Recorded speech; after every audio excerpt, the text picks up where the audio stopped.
Billy Bob Space Trucker. Chapitre Dix Neuf. OC, enough with the Dix France. Also, everyone better buckle up. This is going to be a long, rough and bumpy ride for a bit. Chapitre Dix Neuf. Cast leader Cleroy was stressed. His green hydrating mucus was grey, his shell was cracking in a few places, and if the juveniles weren't so similarly troubled, he'd fear they might try and devour him in his sleep and take his place. The matriarch had been bearing over them so much he could swear he felt her standing over him even now. They were scouring every intel source they had. Hidden cameras, listening devices, informants, and even bar rumors. Cleroy was confident the matriarch would crack him open and suck out his insides should he fail to have some information with his next report. His eyes scanned over more documents that were being brought into the control room by the juveniles, and they each had their own stack to pore over. Then he saw it. His claw tapped on a data slate. This! Who brought this one in? He quickly flagged the report, and one of the juveniles skittered forward. When and where? The Fearless complaint about the Cultural Dance Center? 2 Fearless squads entered an illegal black market station run by Benktiers to compete in some sort of regional dance competition. 1 squad won, but a pair of unknown species stole the trophy. These submitted a complaint, hoping we might track them down. They were off duty, but on an illegal station competing in an unregistered event. I thought we'd just reprimand them for wasting our time, but you said to bring in all reports regarding unknown species. Yes. But when did we get this report? 1 standard sleep cycle ago, cast leader. Cleroy chittered out and quickly input the coordinates into his console. The station wasn't too far from an FTL lane, which was normal. He quickly traced a path between that station and the other they'd staked out, only to find their prey had escaped. They had to be heading towards the core. They'd traveled away from the core for a while, but were now starting to veer inwards. Very cunning of them. But now he had a route. Cleroy pulled the map back from the coordinates, traveling corewards along the FTL lanes, searching for some sort of target or point he thought they would stop at next. Then his eyes widened for a moment, and he smacked the console with his claw. Here! We will focus all our regional hunter-killers here. The juveniles clustered around, and then looked up at him in confusion. Cast leader, a museum? Cleroy hissed and clicked as the juveniles quickly skittered away before he cut one of them open. Yes, the terrorist diplomat will strike there. It has an exhibit on the regulation wars. This is the start of a new war they'll spark with their treachery. There is no doubt she'll want to attack it with her new blood-thirsty mercenary. Cleroy moved with purpose, scurrying to the communications terminal. He shoved the juvenile out of the way, typing on the console with his forelimbs. We need to send out a warning to the museum security. They must be on alert for a Libertonian. Should we have them close the museum? No. In fact, his claws paused on the console. Never mind, we won't warn them. He began to type once more. We'll instruct all hunter-killers in the area to converge as we move there ourselves.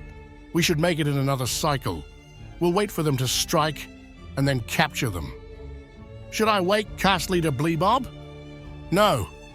His quest for revenge is driving him blue. He's like a gleamer chaser who wandered out into the deep for too long. This has to be done efficiently. We need to capture the Libertonian and either capture or kill Billy Bob Space Trucker.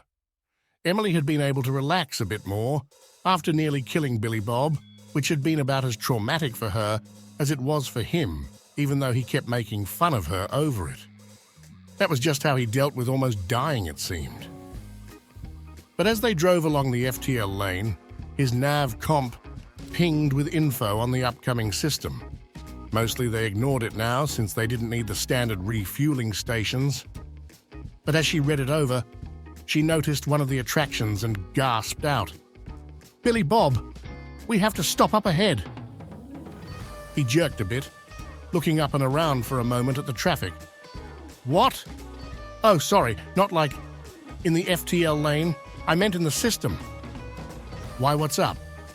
"There's a museum up ahead with a collection of art I've always wanted to see.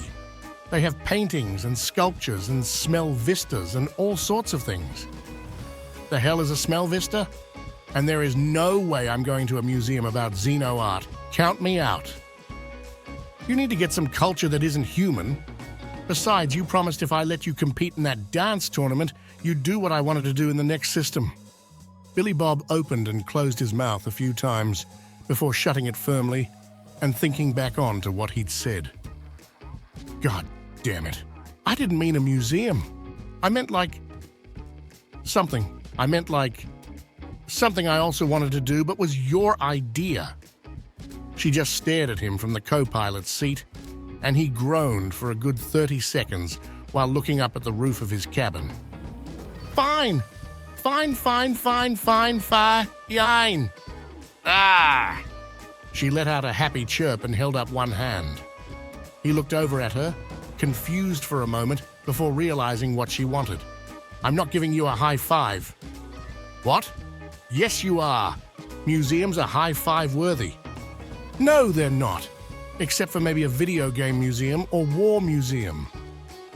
"I'm sure they've got war stuff here. It's a big place." "Yeah, but you want to see some smell vistas and other stuff." She looked at him, hand still up in the air. "Billy Bob, I'm not going to do it." "Yes, you are," she said with force as she growled at him. He groaned out and then raised a hand, which she quickly slapped and giggled with excitement. "This is so fun. I've always wanted to go here. Don't worry about it. What could go wrong at a museum?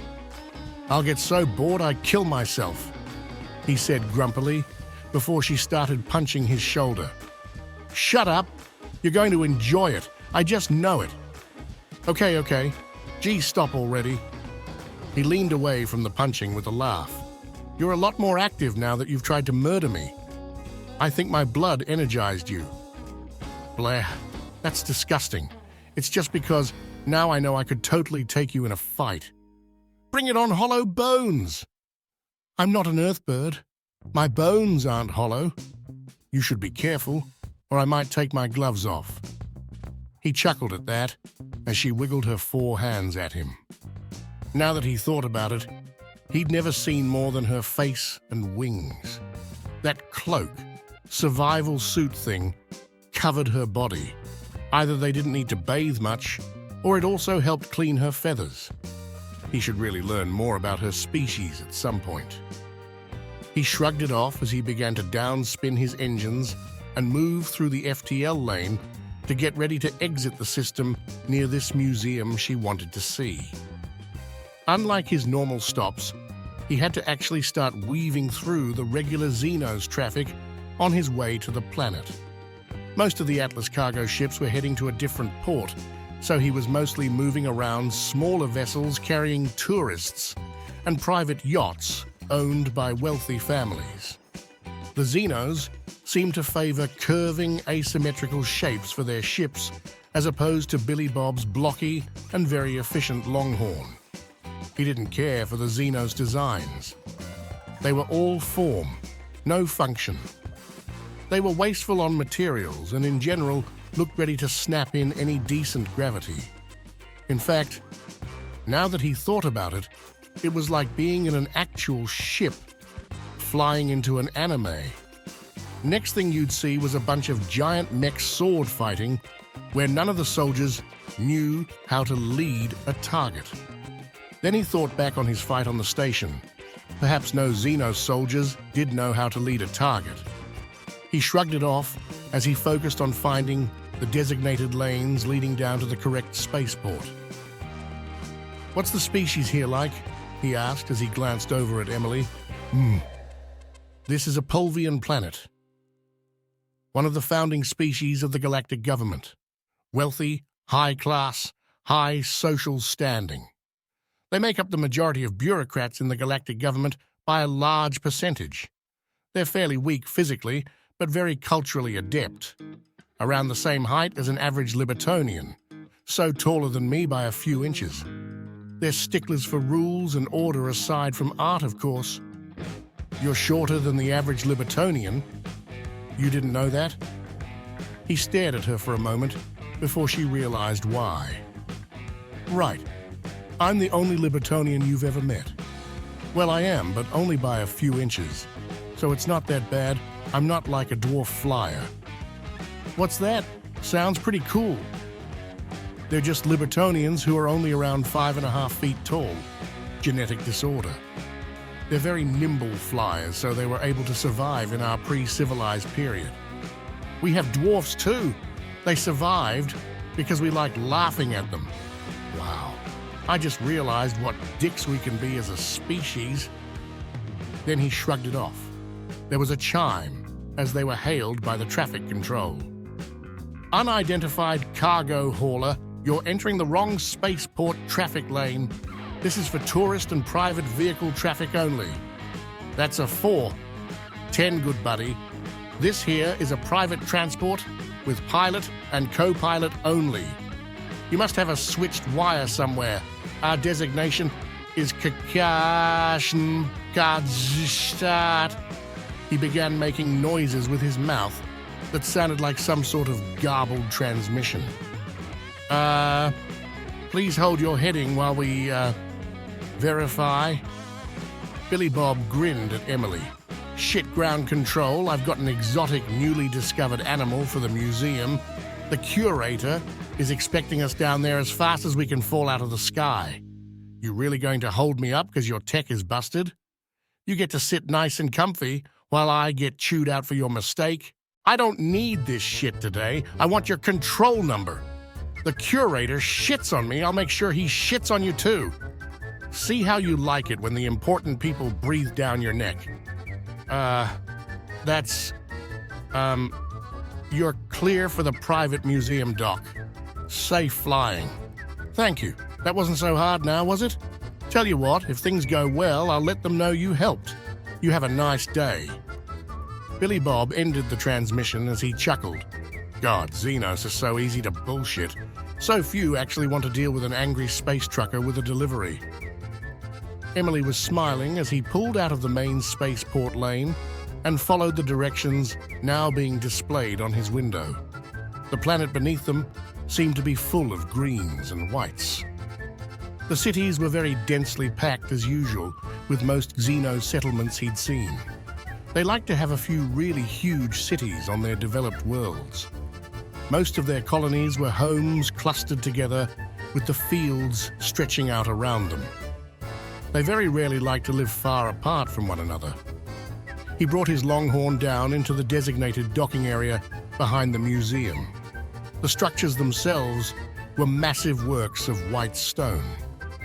But to him, they looked more like a mold colony, stretching and blobbing out in weird ways.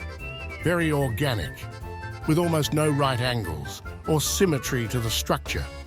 Much like the ships, it looked like it would fall apart in Earth gravity. He didn't like it. There were only a few small yachts back here, no cargo haulers like his. But he could see what had to be a Pulvian with a data slate walking towards them. He had an important decision to make here as he tapped his chin, deep in thought. Space poodle. That was it. They had fluffy, furry sections along their long, lanky body, no tail, but a pointed nose that curved up and already struck him as being stuck-up snobs. They were mostly humanoid, pointed face, long neck into a lanky body and arms. Their torso almost looked too small for their height. This one had blue tufts of tightly curled fur on its head, mid-section, and in 2 different spots on both arms and legs. The feet ending in tall, tree-toed feet. The rest of it was covered in yellowish-grey fabric that looked sort of like a jumpsuit with holes in it for the fur to stick through. He looked over to Emily. Okay, follow my lead and act aloof. They exited his ship as he waved for her to wait near the entrance. She crossed both sets of arms as he approached the Pulvian. No, no, no, no! This simply won't do! Where's the welcoming committee? I don't see the flowers or carpet or any of it. The museum employee halted at that and looked confused. Pardon, you can't be the only person they sent to welcome her. It's just unacceptable. I need to talk to whoever is in charge of these things. She can't be subjected to such basic treatment. The Pulvian looked down at the data slate and spoke again. I thought you were a cargo hauler. What? This a cargo hauler? I'll have you know this is the latest fashion in luxury from the outer systems. It's not about how it looks, but what it carries. He nodded slowly and then pointed at the Pulvian. What's your name? I'm going to make it very clear to the curator that you're being very unhelpful in welcoming your newest artist. Bring in enough work for a new wing, and they don't even know who made it? What? Wait, who are we talking about? You don't even know. It's Princess Cinnabuns of the newly discovered Artsy Fartsies. The Galactic Council is fast-tracking their membership due to their art and culture advancements. Why do you think we're here in an outer system ship? And she has me as a servant. Have you ever seen my kind before? No. And here I am in a ship you've never seen before in your private dock for the museum. You think we came here by accident? I think there's just been a mix-up. I wasn't told any of this. I'm sorry. Oh, I see. Blaming someone else, are you? Yes, no, Billy Bob walked back to Emily and very quietly said, I'm just going to pretend we're discussing something. Look agitated, or as much as you can with that mask on. Emily huffed, sticking her head in the air as she moved her hands around in an animated fashion.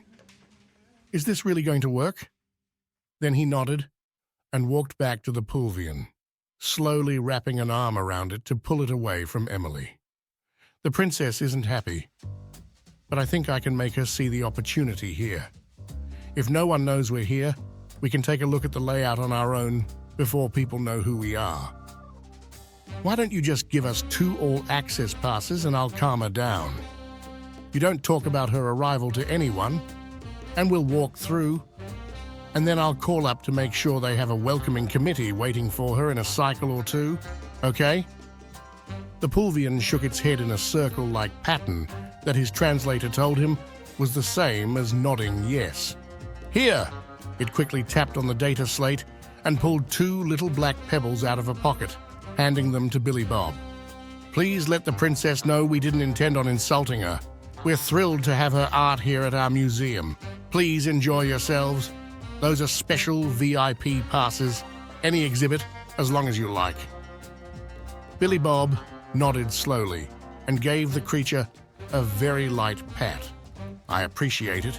Remember, don't tell anyone, or I'm going to have a very different story for your superiors. Of course, absolute secrecy. Billy Bob smiled and walked back to Emily as the staffer scurried away. He handed her a pebble. Well, I doubt I'll like it, but at least it was fun getting into the place. She laughed at that and walked along with them as they headed through the private docking area, following the signs towards the main museum.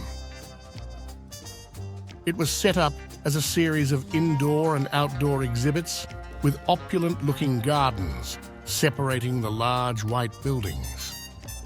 Emily began to guide Billy Bob through the various gardens and exhibits. Much like she said, there were sculptures, art, and the smell vistas. It turned out the smell vistas were clumps of scented materials in front of pictures of places to try and give a sense of being someplace else. Some were okay, but he insisted some smelled like unspecific xeno-ass. UXA. He actually liked the gardens best so far.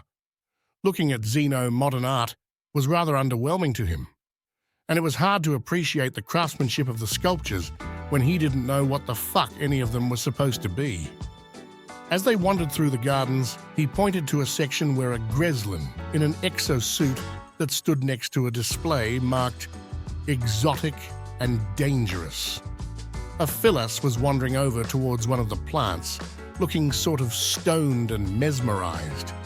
The Greslin sprayed something in his face, and he shook it off and quickly walked away. See those plants with fangs? Venus flytraps. They're from Earth. They lure flies in and then snap shut around them and eat them. What? You have a plant that eats meat? More than one, I'm fairly sure. It's a death world after all. That's terrifying and interesting at the same time. Interfying, he said with a nod. Then he pointed to a tree in a glass dome. I forget the name, but that's pretty much a totally toxic tree. Looks nice. Kills anyone who sleeps under it. Emily couldn't believe Earth had so many plants that would harm creatures. Plants, and that didn't include the ones that were simply poison. In fact, the majority of the exotic and dangerous plants were from Earth. From what Billy Bob was telling her, they didn't even have all the real dangerous plants he could think of. But here they had at least 5. How could a planet house more than 5 dangerous plants? Billy Bob laughed when she asked that and caused a bit of a scene as the Xenos stared at him. The way he laughed in that loud, boisterous manner was somewhat intimidating to the more peaceful species. It sounded menacing and predatory to the mostly herbivore species. They were moving on when they found an exhibit on pre-FTL species. He gasped and pointed to a picture that was guiding people to the exhibit. That's the Voyager. That's the Voyager. They found it. We went back to try and track it down with our jump drives, but never could locate it. They must have taken it during all that spying on our music. Well, it's unlikely that the Benktiers were involved with taking anything besides information. They listen to radio signals and watch species to see if they'll likely be good trade partners. It's illegal, of course, since the government doesn't want to risk early contact, but it's pretty easy to steal radio signals and the like without getting caught. Oh, well, whatever. It's the Voyager. He dragged her along, pointing and marveling at some of the artifacts they had from various young species. But when they came to the section on humans was when he got really interested. His translator was playing the recorded messages that were broadcast as he touched various exhibits. This is Earth, a supergravity death world with incredible levels of water. Many dangerous plants from this planet can be found in the exotic and dangerous plant exhibit outside. At the time, most of the artifacts were found the planet rests in a perpetual state of war. The species inhabiting it is brutish and simple-minded. He laughed. 2 great clans are competing over control over what little land there is. They use missiles filled with uranium, plutonium, and hydrogen arranged in such a way as to split atoms in an uncontrolled fashion, which leads to massive radioactive explosions. The species is not expected to last more than 20 solar cycles. He laughed again. In accordance with standard galactic surveys, we have taken pictures of their society once every 50 solar cycles up until they first launched an object into space. After that, we surveyed once more, collected these artifacts and left them in isolation. We plan on returning after 100 solar cycles to collect more artifacts from the radioactive remains of their decaying ruins. They either forgot to do that or were disappointed we aren't dead and pretend we are, he said with a laugh and then pointed. Those are pictures from old Earth. He began to look at pictures of sailing ships and towns that had been taken. This has to be like the 1600s. They aren't close enough to really make out specifics, but still. He ran down the long corridor looking at pictures before stopping. Emily! She caught up with him, looking at a grey, cratered landscape. Some sort of metal and foil contraption in the background, with a red, white, and blue flag in front. The caption below said, "Landing site of first human moon mission." Then he gasped as he saw a sign pointing towards the artifacts. The first one said, "First human object in space." Sputnik? How did they manage that? The exhibit was fairly empty, so he didn't have to worry about disturbing anyone as he walked into the large room and then gasped. "No fucking way!" Emily stepped in and looked up at some sort of pointed rocket with him. One the side there was some sort of red field with a white circle and some strange black squiggle on it. The Nazis did beat everyone to space. Everyone figured there was no way. This is huge. Wait, but do I want to tell anyone? They were dicks. He looked at the remains they'd found in the ship. A dead pilot, a black uniform, black pressure suit that had failed. Some sort of gun. An MP-44? And ammo? Why the fuck did he have that in space? Was he expecting to shoot space monsters? Oh, a real Luger! He was pressed against the glass as he looked. Who are the Nazis? They were a bunch of not Americans who hated Jews and gays and gypsies and everyone who wasn't exactly like them. They were total dicks, but they were really good engineers and fighters. They were sort of like those enemies you really, really hate, but kind of respect because they're so fucking tough. Like Russians, but beer and engineering instead of vodka and general drunkenness. Did you guys have anyone like that? Oh, we're sort of that to the rest of the galaxy. No shit? Well, you don't genocide people, do you? What? No, not at all. We just believe in less regulation. I still don't get why there was a war over that. Then he finally walked down away from it to see the voyage he'd first spotted the picture of. This was the first thing we made that made it out of the system. He started reading what they knew about it and discovered something. They didn't find the record. How could they not? Jesus.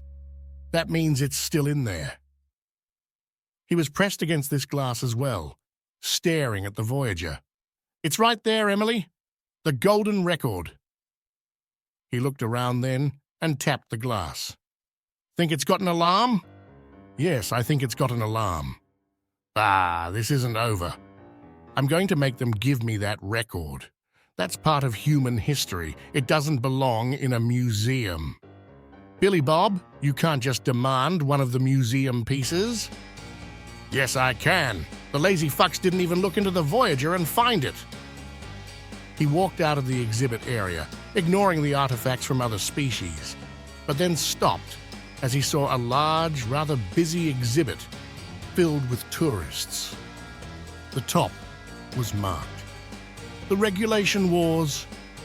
Billy Bob stopped and Emily slowly stepped behind him, trying to take up as little space as possible. Billy Bob, let's go. I need to see this. It just doesn't make sense to me. He began to walk through the exhibit. There were artwork pieces on either side, the founding of the council, ass faces, space poodles, fleckos, some sort of space gerbil, those exosuit cops, and the Libertonians. He couldn't help but notice the Libertonian was cast in the shadows and looked evil. Then there was the massive painting called Betrayal. Libertonians in strange suits were charging some sort of meeting, shooting the other species, setting fire to the building around them. One called The Fall, which showed Libertonians in those suits falling from the sky as the other species looked heroic, shooting at them. Finally, there was Victory, which showed the other species standing around two now suddenly small, bent and subdued Libertonians, signing some sort of document.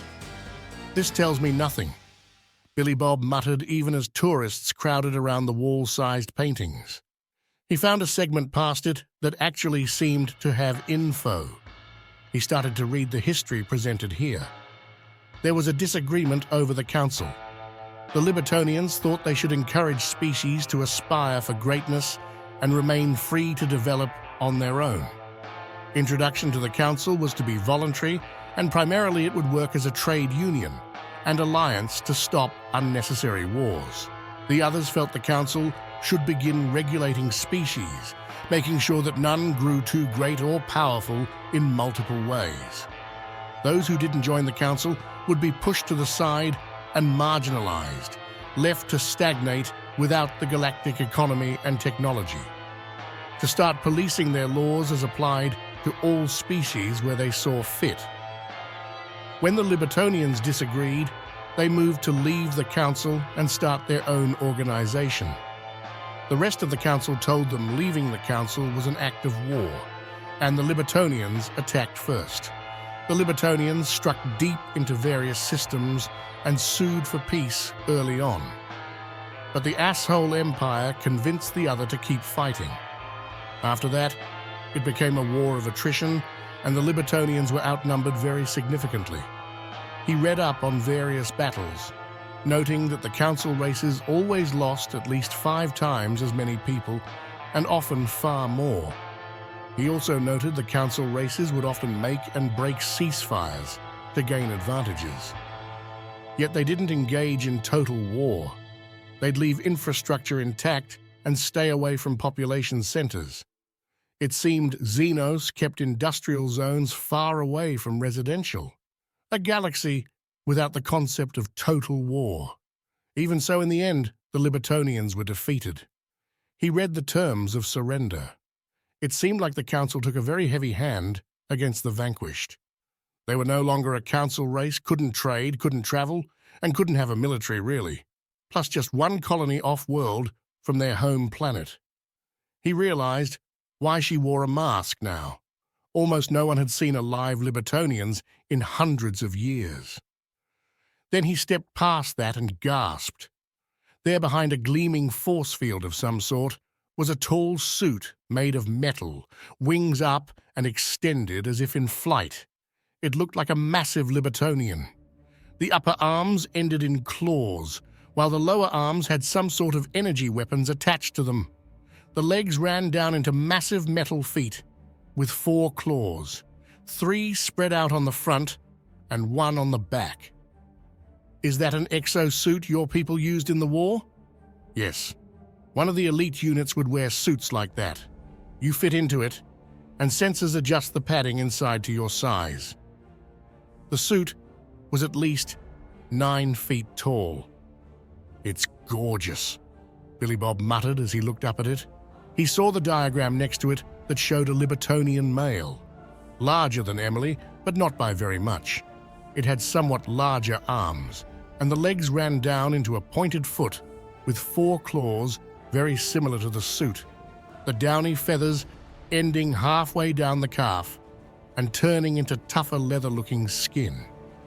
But then he noticed their fingers ended in long, razor-sharp-looking talons. He looked over at Emily and her hands as she caught his look.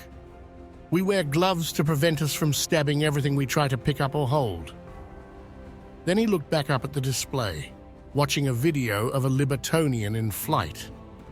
Their large back wings were powerful enough to keep them moving while they used the gossamer dragonfly-like material between their sets of arms to steer and turn.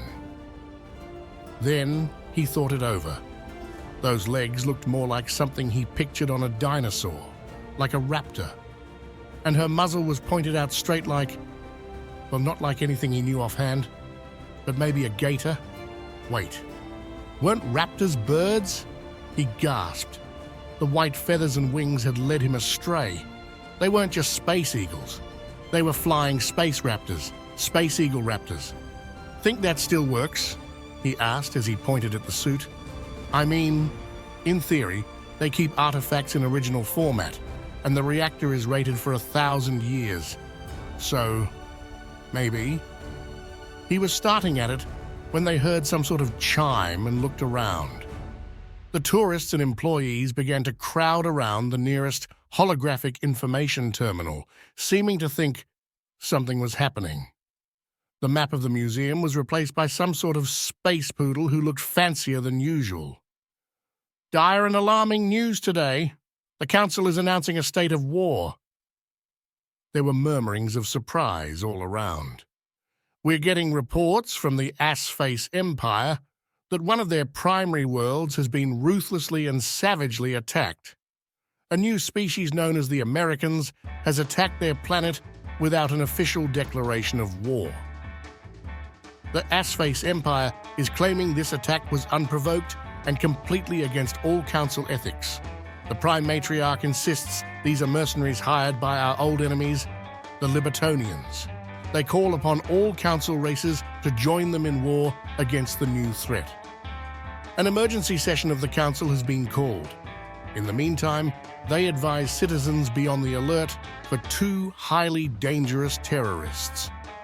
There was a picture that came up of Emily in her mask and suit and Billy Bob, made from security footage.